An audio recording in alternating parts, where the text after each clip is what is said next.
As you may know, having a mentor is one of the easiest ways to success. I mean, to truly have somebody that has went through the trials and tribulations and kind of knows the path to success and they can lead you in that same direction is truly awesome. So in this video, we're gonna talk about how you can find a mentor. What's up? I'm Brandon Young, and on this channel, I teach you how to make, save, and invest money. So if you're new here, consider subscribing and don't forget to hit that bell so you don't miss a beat. Now, when it comes to the topic of mentorship, there's so many misconceptions. Should I ask a mentor up front?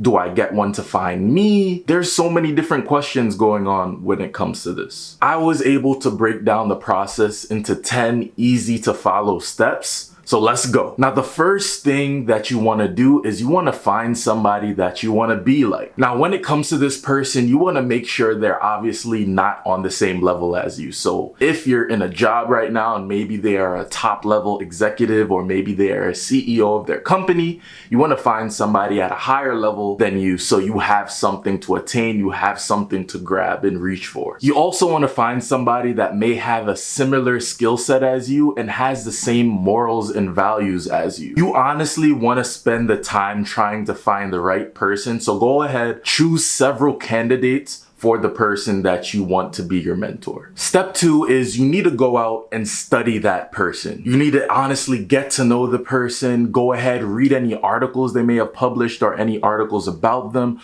Go ahead, buy courses, see their philosophies, see exactly how their skills work. You want to get to know the whole entire person. You want to get a better understanding of what their strengths are, what their weaknesses are, and you want to get to set your expectations realistically. Step 3 is you want to go ahead and make the ask. Now, when I say this, you don't want to go ahead and ask them right off the bat because that kind of might seem a little weird and a little too excessive. Rather than doing that, you want to go ahead and create an initial meeting, something very casual like a coffee or maybe just a sit down for a couple minutes, just to get a better understanding of who they are, have a casual conversation. Now, you obviously don't want to come empty-handed. You want to come with some questions prepared to ask them, as well as you want the conversation to flow. So you don't want it to seem forced or anything like that. You just want it to flow relationally. Usually after you have that first coffee and stuff, you ask for a second follow-up meeting.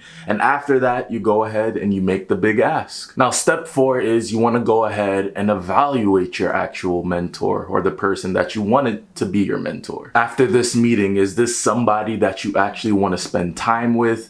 Or somebody that you actually want to learn from? During the meeting, did they encourage you? Did they answer all your questions? Did they try to lead you in the right direction? That's obviously what you want. So if that is something that they did, then that is a step in the right direction. Did you leave the meeting feeling better about yourself, or were they more like a tyrant? Were they just very mean and nasty? You just want to get that kind of feeling about them and see if it's a right fit. And if you think the meeting went well, then you want to come up with a follow-up plan for the next actual meeting. Number 5 is following up after the actual meeting. Now, when it comes to finding a mentor, it's okay to be overly ambitious. It's not like dating where you kind of like, oh, I don't want to text too fast, or I don't want to let them know I'm interested too quickly. When it comes to this, it's okay to be overly ambitious because it lets them know that you're interested and you want them to be your mentor. And it's honestly appropriate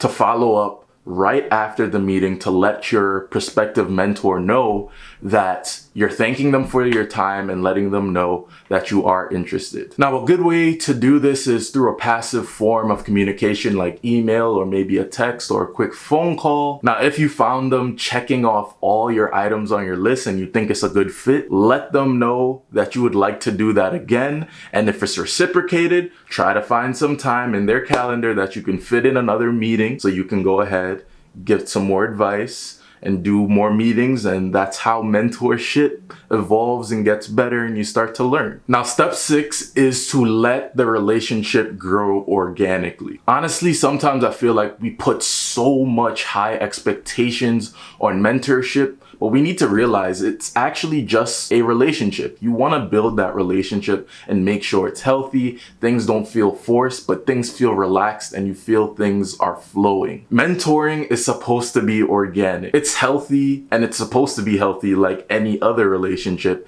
It needs to grow with mutual trust and respect over time. Honestly, the more you try to force it is the more that it will actually kill the relationship. So let it grow organically. It will grow with time. Now, step 7 is don't check out when you feel challenged. I speak to so many different people on a daily basis that want mentorship, but when they actually get that mentorship and the mentor offers constructive criticism, they run away or they get scared or they just try to end the relationship completely. You need to realize one of the jobs of your mentor is to push you and to challenge you, because they're obviously not going to give you more than you can handle. Honestly, when you think about it, when it comes to getting to our goals and getting to our aspirations, if we don't have that person pushing us and letting us know that we can get there to the next level, then sometimes we kind of often feel stagnant and we feel like we're doing the best that we can when we can do even more. Remember, you were the one trying to get mentorship, so don't wimp out when they start to challenge you and things get hard. Accept the challenge and try to do the best that you can. Step 8 is to press into the relationship. Now, you don't always have to wait for the mentor to approach you with new challenges and stuff. If you don't feel challenged enough and you want to do more,